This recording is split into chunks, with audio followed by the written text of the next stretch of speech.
شعبان المعظم کے تعلق سے ایک بات بڑی مشہور ہے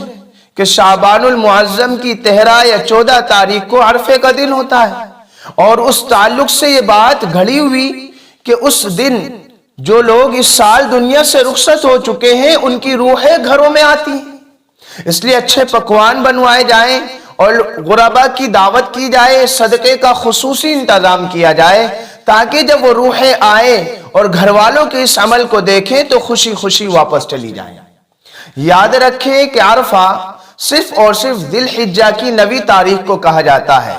جس دن حجاج کرام میدان عرفات میں جمع ہوتے ہیں۔ اس کی اپنی ایک بڑی فضیلت ہے، اس کے علاوہ عرفہ نہیں ہوتا ہے۔ اور رہا مسئلہ روحوں کا گھروں میں آنے کا، تو یہ صرف شعبان کے تعلق سے ہی گھڑا ہوا نہیں ہے، بلکہ یہ جمعرات کے تعلق سے بھی گھڑا ہوا ہے کہ جمعرات کی شب کو روحیں گھروں میں آتی ہیں، اس لیے صدقے کا خصوصی انتظام اور لوگوں کو غربا کو کھلانے کا خصوصی انتظام کیا جائے تاکہ روحیں جب آئے اور گھر والوں کے اس عمل کو دیکھیں تو خوشی خوشی واپس چلی جائے۔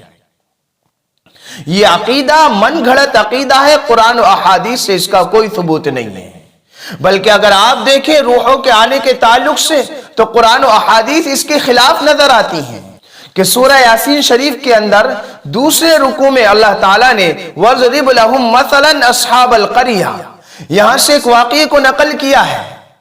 کہ ایک بستی میں جب رسول آئے تو ان رسولوں کی باتوں کو لوگوں نے ماننے سے منع فرما دیا۔ ایک بندہ ایمان لے آیا، لوگ اس کے مخالف ہو گئے، لوگوں نے اس کو شہید کر دیا۔ جب وہ بندہ شہید ہو گیا تو اس سے کہا گیا قیل ادخل الجنہ، جنت میں داخل ہو جا۔ تو وہ بندہ کیا کہتا ہے؟ قال یا لیت قومی یعلمون، کاش میری قوم جانتی، بما غفر لی ربی، میرے رب نے میرے ساتھ کیا معافی کا معاملہ کیا ہے، کیا درگزر کا معاملہ کیا ہے، وَجْعَلَنِي مِنَ الْمُكْرَمِينَ، اور میرے رب نے میرے لیے کیا مہمان نوازی کی ہے، کاش میری قوم اس بات کو جان لیتی اور میری مہمان نوازی سے واقف ہو جاتی۔ یہ حسرت کون کر رہا ہے؟ شہید، جسے مردہ کہہ بھی نہیں سکتے ہیں۔ قرآن کریم منع فرماتا ہے وَلَا تَقُولُوا لِمَنْ يُقْتَلُ فِي سَبِيلِ اللَّهِ أَمْوَاتٍ، کہ جو اللہ کے راستے میں قتل کر دیے گئے ان کو مردہ نہ کہو، بل احیاء، بلکہ وہ زندہ ہیں، وہ زندہ ہے، وَلَكِنْ لَا تَشْعُرُونَ، ان کی زندگی کو تم جانتے نہیں ہو۔ تو مردہ کہہ بھی نہیں سکتے، ان کو صرف شہید کہنا ہے۔ وہ حسرتیں کر رہا ہے، کاش میری قوم جانتی اللہ نے میرے ساتھ کیا انعام کا معاملہ کیا ہے۔ اگر روحوں کا آنا ممکن ہوتا تو وہ حسرت نہ کرتے، بلکہ ان کی روح زمین پر آتی اور اپنی قوم کو خطاب کر کے بتلاتی کہ تم نے مجھے شہید کیا اور اللہ تعالیٰ نے میرے ساتھ مہمان نوازی کا معاملہ کیا ہے۔ لیکن اللہ تعالیٰ نے ان کی روح کو نہیں بھیجا، بلکہ ہاں ان کی اس حسرت کو اپنے کلام کا حصہ ضرور بنایا ہے،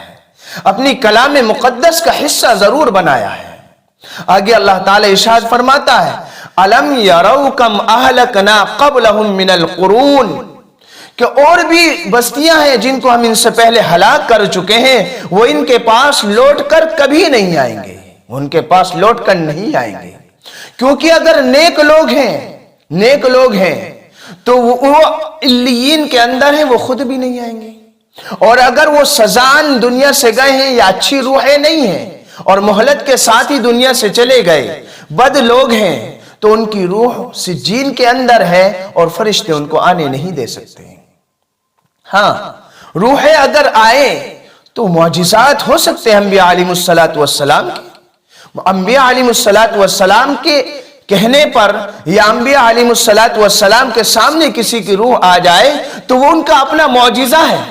مثلا اللہ کے نبی صلی اللہ علیہ وسلم معراج کے لیے تشریف لے گئے تو آپ صلی اللہ علیہ وسلم نے بیت المقدس میں جو نماز پڑھائی ہے، سارے انبیاء علیہ السلام آپ کی اقتداء کر رہے تھے، آپ سارے انبیاء علیہ السلام کے امام بنے، تو یہ آپ صلی اللہ علیہ وسلم کا معجزہ ہے، اور یہ عبادت صرف بیت المقدس میں ادا کی گئی ہے، باقی دنیا کے کسی خطے میں ادا نہیں کی گئی کہ سارے انبیاء علیہ السلام نے ایک ساتھ نماز ادا کی ہو۔ یہ صرف بیت المقدس کی خصوصیت ہے۔ اسی طریقے سے حضرت عیسیٰ علیہ السلام، کہ حضرت عیسیٰ علیہ السلام کے بارے میں قرآن کریم خود ارشاد فرماتا ہے کہ حضرت عیسیٰ علیہ السلام مردے سے کہتے اللہ کے حکم سے کھڑا ہو جا، اللہ کے حکم سے زندہ ہو جا، تو قبر شق ہو جاتی اور مردہ زندہ ہو جاتا۔ تو یہ انبیاء علیہ السلام کے معجزات ہیں، لیکن عام عادات نہیں ہے کہ گھروں میں جمعرات کی رات کو یا شب برات کے موقع پر شعبان المعظم میں روحیں گھروں میں آتی ہوں اور ان کے لیے کھانے کا اور صدقے کا خصوصی کوئی انتظام کیا جائے اس دن کی کوئی فضیلت سمجھتے ہوئے۔ رہا مسئلہ صدقے کا انتظام کرنا، تو جب بھی بندے کو جتنا میسر ہو اپنے مردوں کی طرف سے صدقہ کیا کرے، اس کا ثواب پہنچتا ہے صدقات کا، لیکن اس کے ساتھ دوسرے عقیدے نہ جوڑیں، اس کے ساتھ دوسرے عقیدے نہ جوڑیں کہ جمعرات کے دن کرنا ہے کیونکہ ان کی روحیں آئیں گی اور وہ خوش ہوں گی۔ روحیں آتی ہی نہیں ہیں، ہاں ان کو ثواب ملتا ہے، اس میں کوئی شک نہیں ہے۔ اللہ کے نبی صلی اللہ علیہ وسلم ارشاد فرماتے ہیں اذا مات الانسان، جب انسان فوت ہو جاتا ہے، اس کو موت واقع ہو جاتی ہے، انقطع عملہ الا من ثلاث، اس کے عمل کا سلسلہ ختم ہو جاتا ہے مگر تین چیزیں ایسی ہوتی ہیں، تین چیزیں ایسی ہوتی ہیں کہ اس کے نامہ اعمال میں ان کا ثواب جاری رہتا ہے۔ من صدقۃ جاریہ، ایک صدقہ جاریہ، مثلا کہیں ایسی جگہ تھی جہاں نل کی ضرورت ہے، وہاں عام پبلک کے لیے نل لگا دیا، یا کسی کے گھر میں ضرورت مند کے گھر میں نل لگوا دیا، یا مسجد میں کچھ پیسہ لگا دیا، یا مدرسے میں کچھ پیسہ لگا دیا، یا کوئی اور خیر کا کام کیا، تو جب تک وہ خیر کا کام چلتا رہے گا اس بندے کو موت کے بعد بھی ثواب ملتا رہے گا۔ من صدقۃ جاریہ او علم ينتفع به، یا بندہ علم پڑھا کر چلا گیا، اس نے علم حاصل کیا اور پھر اس علم کو لے کر مر نہیں گیا بلکہ اس کا سلسلہ قائم کر کے چلا گیا، لوگوں کو علم سکھا کر چلا گیا، انہوں نے اس پر عمل کیا یا انہوں نے آگے پھر سکھلایا، تو پھر اس کا ثواب بھی اس مرنے والے کو ملتا رہتا ہے۔ او ولد صالح يدعو له،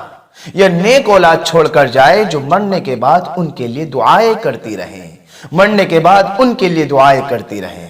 تو صدقے کا ثواب اپنی جگہ ملتا ہے، لیکن اس کے تعلق سے عقیدے نہ بنائے جائیں کہ شعبان المعظم میں روحیں آتی ہیں اور ان کے لیے خصوصی انتظام کیا جائے، یا شب جمعرات روحیں آتی ہیں اور ان کے لیے اس وجہ سے کہ روحیں آتی ہیں انہیں خوش کرنے کے لیے کوئی خصوصی انتظام کیا جائے،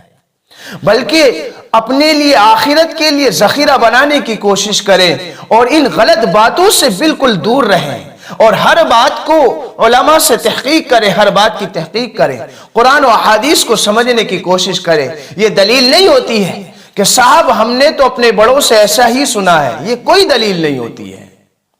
یہ کوئی دلیل نہیں ہوتی ہے۔ یہ دلیل کفار مکہ کی بھی تھی، یہ دلیل دیگر پہلی قوموں کی بھی تھی کہ جب ان کے پاس کوئی پیغام لے کر آتے انبیاء علیہ السلام تو کیا کہتے؟ قد وجدنا آباءنا، ہم نے اپنے آبا و اجداد کو اسی طریقے سے عمل کرتے پایا ہے، ہم بھی اسی طریقے سے عمل کریں گے۔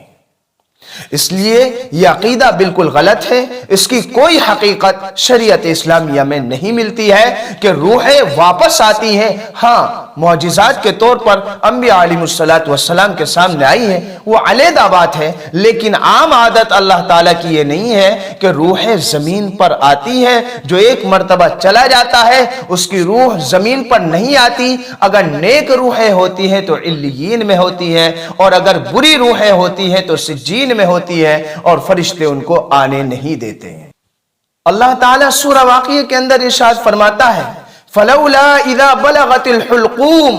وَأَنْتُمْ حِينَئِذٍ تَنْظُرُونَ، کہ جب روح حلق میں اٹک جاتی ہے تم دیکھ رہے ہوتے ہو لیکن ہم تمہارے مقابلے میں زیادہ قریب ہوتے ہیں۔ وَنَحْنُ أَقْرَبُ إِلَيْهِ مِنْكُمْ وَلَكِنْ لَا تُبْصِرُونَ، تم ہمیں دیکھ نہیں سکتے، ادراک نہیں کر سکتے ہو۔ یہ اللہ اپنی شان کے اعتبار سے زیادہ قریب ہوتا ہے، وہ اس کی شان ہے۔ فَلَوْلَا إِن كُنْتُمْ غَيْرَ مَدِينِينَ تَرْجِعُونَهَا إِن كُنْتُمْ صَادِقِينَ، اگر تم اپنی باتوں میں سچے ہو تو ان روحوں کو لوٹا لیا کرو نا، ان روحوں کو لوٹا لیا کرو، اور روح لوٹنے کا کوئی مسئلہ ہے ہی نہیں۔